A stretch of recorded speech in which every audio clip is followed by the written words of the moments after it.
Good morning, beloveds. I have got to wash my hair, but it is what it is, right? Okay. I've been on vacation this week, which is why my times have been a little erratic. And that means I've turned my alarm off most of the week and let myself sleep in a little bit. And I've seen 2 3-hour movies. So, I think I've made good use of my vacation. I've gotten some extra sleep and yes, okay. It is November 5th. Our title is Today I Consciously Let Go of Every Discord. Our quote is be perfect, be of good comfort, be of one mind, live in peace, and the God of love and peace shall be with you. And that is 2 Corinthians 13:11. I drop all sense of lack or limitation from my thought and every belief which I have ever had in lack or fear. I now have a belief in success and faith. I permit the spirit within me to express itself in perfect freedom, bringing increasing joy into my experience. There is within me which is completely conscious of its unity of good, of its oneness, with all the power there is, and all the presence there is, and all the life there is. Upon this power, presence, and life, I depend with implicit certainty, with complete confidence, and with absolute assurance. There is a divine circulation flowing through me. The vitality and the energy of life flow through my every act.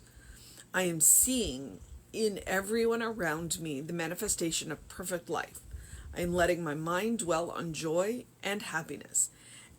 And I am knowing that this joy and happiness go out to others. I allow the divine wholeness to flow through me into ever-widening fields of activity. Every good which I have ever experienced is now increased tenfold. Every joy which I have ever experienced is now multiplied. There is a new influx of inspiration into my thought. I see more clearly than ever before that my divine birthright is freedom, joy, eternal goodness. I perceive this same birthright as bequeathed to all people. All power is delivered unto me, and this power I use for my own and every other man's good. This divine presence interprets itself to me in love and friendship. Peace, joy, and goodness are mine now and forever. All right. I'm kind of brain dead today. Let's be honest. Or let me be honest. I'm a little brain dead today. So let's just dig right back in. Okay. Today I consciously let go of every discord.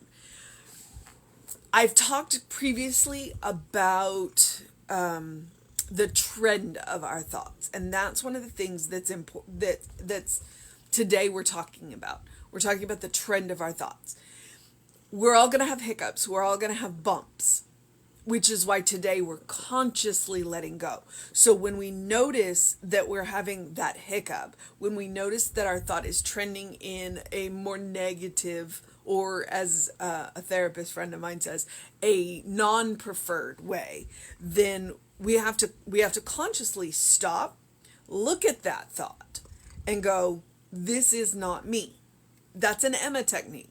The denial. And a lot of people don't like denials, but I'm like, I think denials are fantastic, because right there, when we notice a thought that's non-preferred, then we can say, this is not me. This is not who I am. And then we resume into the thought that we want, the abundant thought, the loving thought, the kind thought, whatever you want to replace that non-preferred thought with.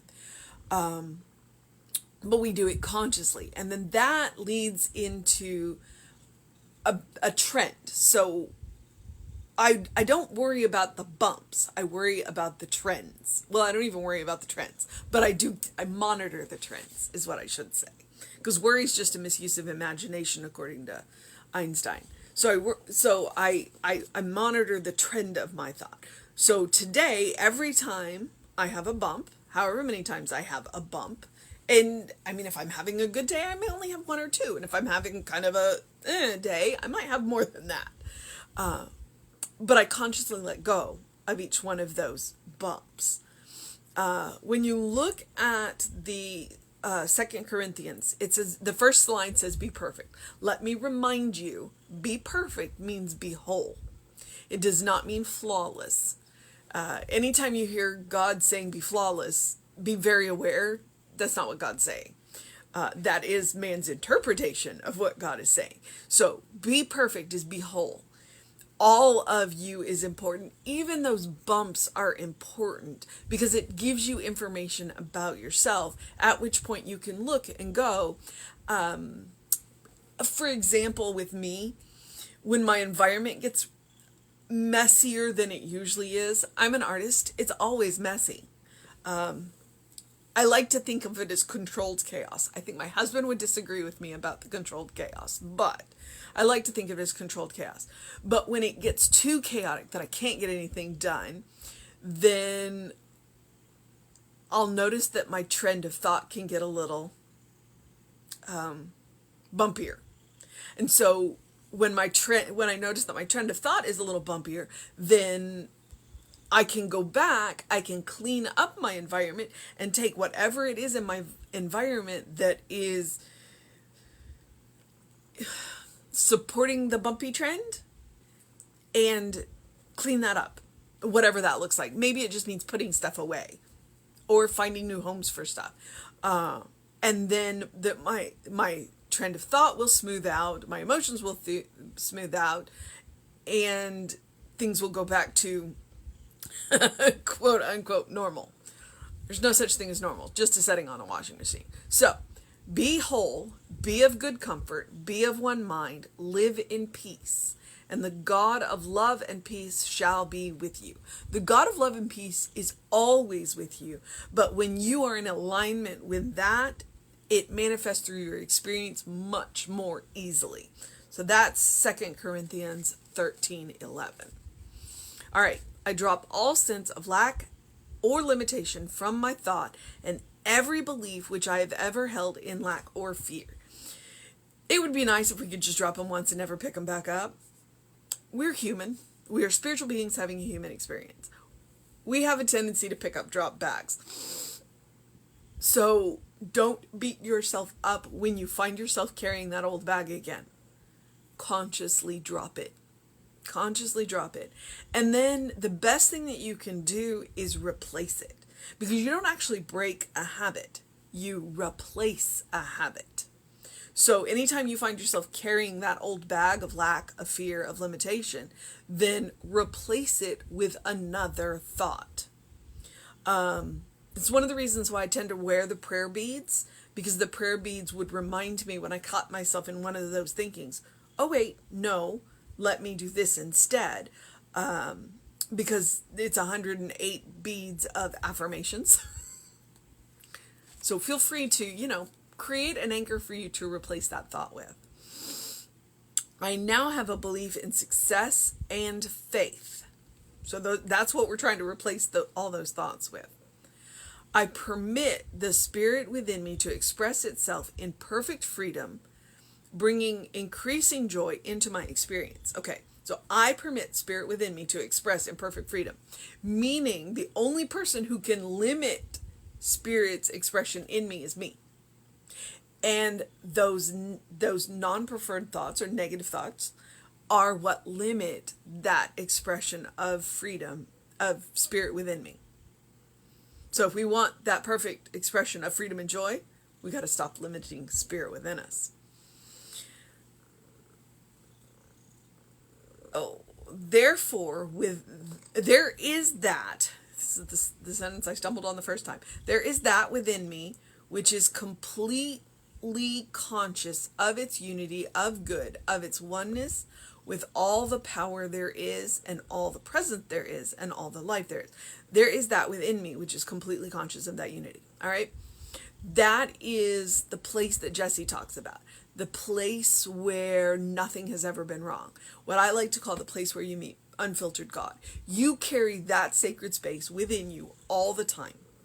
And so when you find your trend being a little bumpy, then that is where you go. That is the purpose of spiritual practice. That is the purpose of meditation. That is the purpose of reading sacred literature or inspirational literature. That is the purpose of listening to beautiful music. Or that's the purpose of going and taking a walk in nature. To go fully into that place, to fully fill up within that place where nothing has ever been wrong, and bring that back into our messy, chaotic, material world. That's why we talk about spiritual practice every day. Every day. Upon this power, presence, and life, I depend with implicit certainty, with complete confidence, and with absolute assurance. Because I know the place exists. I know it exists in a place that I can get to. No one can block my access to that place. Absolutely no one. The only person who can get between me and God is me. That's it. That's it. So no one can get between you and God. You have the power to get that to that place anytime. It may require something of you, i.e. finding a quiet place, sitting quietly and listening, but no one can get between you and it. There is a divine circulation flowing through me. The vitality and energy of life flow through my every act. I mean, that's truth. If you look at the circle V, the whole point of the circle V is things are constantly moving into form and things are constantly moving back into spirit, into idea. So there is a divine circulation always happening. It's a closed system. Things are always coming in, things are always going out. And it flows through everything that we do because we're made from it, by it, for it. I am seeing in everyone around me the manifestation of perfect life. I'm seeing in everyone around me the manifestation of a whole life, not a flawless life. I enjoy a messy, juicy life. I do. I especially enjoy the juicy parts. The messy parts, so it's a whole life. And what might look to us from the outside like a complete chaotic mess is what makes them happy, which is one of the reasons why it's never a good idea to judge somebody else's life. Because the small parts that you see aren't the whole. So we just know for them the best, the highest, the most wonderful, and the constant flow. And let them get on with it. I am letting my mind dwell on joy and happiness, and I know that this joy and happiness goes out to others. What I want for myself, I want for absolutely everyone. I allow the divine wholeness to flow through me into ever-widening fields of activity. And the truth is, we never know how many lives we touch. We absolutely don't. And that's one of the reasons why it's always a good idea to be kind. Because you touch one life and it spreads. I was reading something that within 8 generations, we have like 4,000 grandparents. It's the same thing with people. Your one interaction with one person can touch, hundreds and even thousands of people. And you never know. So ever widening circles. So why not let that divine joy, that divine power, that divine love flow through every act that you possibly can? And when it's not possible, forgive yourself and move on. And if necessary, make amends. I have those days too. Every good which I have ever experienced is now increased tenfold. And that's the power of gratitude. Every joy which I have ever experienced is now multiplied. There is a new influx of inspiration into my thought. Again, power of gratitude. I see more clearly than ever before that my divine birthright is freedom, joy, and eternal goodness. I perceive this same birthright as bequeathed to all people. There is no one God does not love. You will never look in the eyes of someone that God does not love. So everyone has the same birthright. There's nobody who's left out in the cold. The only people who are left out in the cold are the people who believe that they are. And we just have to know for them the truth until they're ready to accept it themselves. All power is delivered unto me, and this power I use for my own and every person's good. How do you know an action is good? When it harms none and benefits as many people as possible. Although, if the activity only benefits one person and harms none, it's still good. So don't think using this power for yourself is selfish, ever. All power is, there it is. I think I've used that when I read that line. This divine presence interprets itself to me in love and friendship. Peace, joy, and goodness are mine now and forever. All right, beloved. So what's the mission?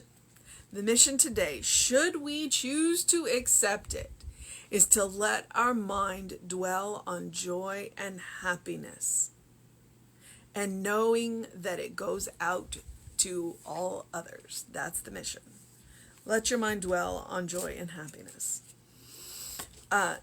It's extra important to let our minds dwell on joy and happiness, especially when we are in the midst of, and I'm going to use the word sad work, in the midst of sad work, because there's always work to be done that includes a little bit of sadness. And so while we are doing that, then we want to lean on the joy and the happiness. Especially when it comes to loss, because that's the ultimate moment where we can lean on the joy and happiness of what someone being in our lives, how they've touched it, how they've changed it, how important that person was in the process of letting them go. Then we can say, but you live here in my heart. And this is the joy and happiness in my heart that you were in my life. So even in the midst of sad work, we can still dwell on the joy and the happiness. So the other thing that I'm going to encourage you to do, that was the mission. This is the thing that I encourage you to do every day. Do something loving for yourself. Do something kind for yourself. Do something compassionate for yourself. Every single day. Be it a big thing, be it a small thing, it does not matter. All it matters is that you do something loving, kind, and compassionate for yourself. I want that to become a habit. I want that to be your default setting. I want that to be when you hit those bumps, for that to be your response, to be a loving, kind, compassionate response within yourself, for yourself, when you hit the bumps, so that you don't beat yourself up. I also want you to create a bank of it. A bank that is there for you when you need it, and a bank that is there for you to share when you meet people that need a little extra support that day. It's not your job to fix people, but it is your inheritance to be kind. All right? I also encourage you to engage your mind and your body, to go get a face full of sun, because I see that the sun is back. We had a couple of cloudy days, so I'm a little excited about that. Even though it's in the 40s out there. I know, it won't last. It won't last. And drink plenty of water. Whatever else it is that you choose to do, drink plenty of water. And as always, open the windows of your soul. Allow the breath of heaven to remind you do live in heaven right here, right now. It is all around you. All it takes is you looking for the good. Look for the good. Praise it. Again, Emma. 2 things I love about Emma: look for the good and praise it, and denials. Because the more you look, the more you see, the more you see, the more there is. It just naturally has a way of multiplying itself in your experience, especially when you're practicing gratitude. So look for the good and praise it. Look for heaven on earth and know that you live in it right here, right now. And that nothing can get between you and spirit. Absolutely nothing. You have the power to go there anytime. All right, beloveds, I'm going to move into the process of my day. I'm going to remind you it's Friday. That means the High Mysticism book study is going on today. Email info@creativelife.org to get access to that Zoom link. It's a fantastic book. Emma's and that's Emma. That's Emma Curtis Hopkins. Reverend David should be on around 5 p.m. with you. I will see you sometime tomorrow, but it will probably be tomorrow night, not tomorrow morning. It will definitely not be tomorrow morning. Because it's Saturday and I'm going to go to Ren Fair. Yay, it's Heroes and Villains. And then if you need us, catch us on social media. We're on YouTube and Facebook and Instagram, and Creative Life Spiritual Center, which is Creative Life Spark, is on TikTok. So I'm the Running Rev on the platforms. The Running Rev Ryan, sorry. The Running Rev Ryan. I should get my call tag right. Do what you need to do to have a wonderful day, an amazing day, a fantastic day, a fabulous day, an enchanting day, a good day. And if that is too much pressure, simply have a day. Know that you're loved, and I will see you soon. Until next time.